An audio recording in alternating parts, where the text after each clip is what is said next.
The late Richard Carlson was an author and motivational speaker who wrote the bestseller called Don't Sweat the Small Stuff, and It's All Small Stuff.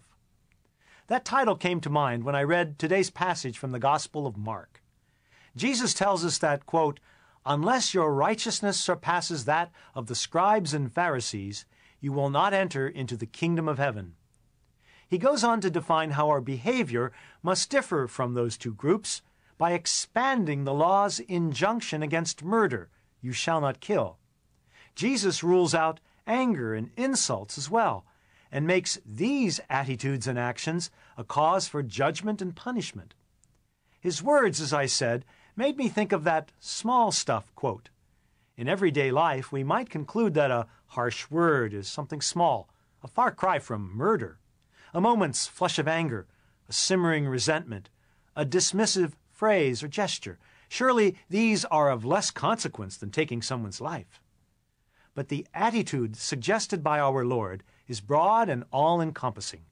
It includes, in the end, the small stuff, which, over time, may lead to deeper and more definitive actions, which then can become death-dealing. I would like to suggest to you today that, with apologies to Richard Carlson, this season of Lent is really all about the small stuff. The Lenten observance you may have begun a week ago could be something small, something less than a major life change. To cut back on desserts, turn off the TV, do some extra praying, perform an act of service. Probably these would be small stuff compared to deciding to marry, change a job, or join the Peace Corps or religious life.